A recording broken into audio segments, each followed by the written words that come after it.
इस कहानी की शुरुआत होती है एक बहुत ही खूबसूरत गांव से जिसका नाम था ढोलकपुर। ऊंचे ऊंचे पेड़, हरे भरे पौधे और एक शांत वातावरण। उसी गांव में रहते थे 3 जिगरी दोस्त, राय स्टार, ज्ञान भाई और अज्जू भाई। लेकिन उस हरियाली को किसी की नजर लग चुकी थी। एक लालची इंसान था, पुष्पा। वो दिन रात जंगल के पेड़ों को काटता और उन्हें बेचकर खूब पैसा कमाता। धीरे धीरे पुष्पा बहुत अमीर बन गया, लेकिन साथ ही साथ पूरा जंगल भी खत्म हो गया। ढोलकपुर का हरा भरा जंगल अब एक सूनी बंजर जमीन में बदल चुका था। एक रात आसमान से अचानक एक सफेद रंग का विशाल पेड़ जमीन पर उतरा, मानो भगवान ने खुद भेजा हो। तभी एक रहस्यमयी आवाज गूंजी, तुम तुम तुम तुम सहूर।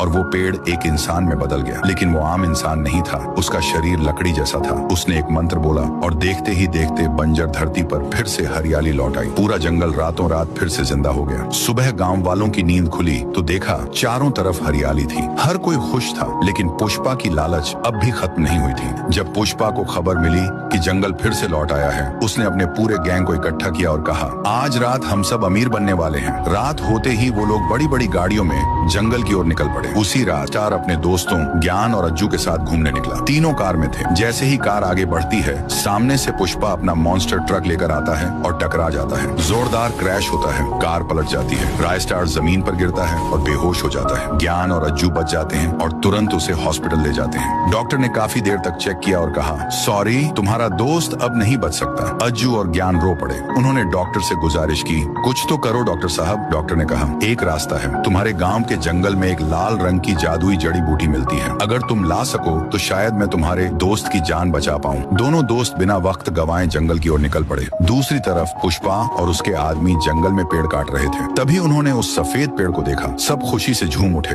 अब तो करोड़पति बनेंगे। लेकिन तभी जमीन हिलने लगी, आसमान गूंजने लगा और वह पेड़ एक रहस्यमयी लकड़ी के प्राणी में बदल गया। उस प्राणी ने मंत्र बोला और देखते ही देखते पुष्पा और उसके सारे आदमी पेड़ों में बदल गए। उसी वक्त अज्जू और ज्ञान जड़ी बूटियां ढूंढ रहे थे और उन्होंने ये सब अपनी आंखों से देखा। ज्ञान बोला, जल्दी भागो, ये हमें भी नहीं छोड़ेगा। जैसे ही दोनों पीछे मुड़े, वहाँ वो लकड़ी का भयानक प्राणी खड़ा था। ज्ञान समझ गया कि अब कोई बचने वाला नहीं। उसने आजू से कहा, तू भाग, मैं इसे रोकता हूँ। ज्ञान उस पर टूट पड़ा, लेकिन वो प्राणी उस पर भी जादू कर देता है और ज्ञान भी एक पेड़ में बदल जाता है। आजू जैसे तैसे भागकर अस्पताल पहुंचा और डॉक्टर को जड़ी बूटी दे दी। डॉक्टर तुरंत राय स्टार का ऑपरेशन शुरू करता है और सुबह तक राय स्टार ठीक हो जाता है। जैसे ही राय स्टार होश में आता है, वो देखता है आजू अकेला बैठा है। वो पूछता है, ज्ञान भाई कहाँ है? आजू रोते हुए सारी बात बता देता है। राय स्टार कहता है, जिस दोस्त ने मेरी जान बचाने के लिए अपनी जान दे दी, मैं उसे हर हाल में बचाऊंगा। क्या राय स्टार और अज्जू टुंग टुंग सहूर को हरा पाएंगे? पार्ट 2 चाहिए तो इस वीडियो पर 1 लाख लाइक्स करवा दो। अगर तुम्हें भी मेरी तरह फ्री फायर में डायमंड चाहिए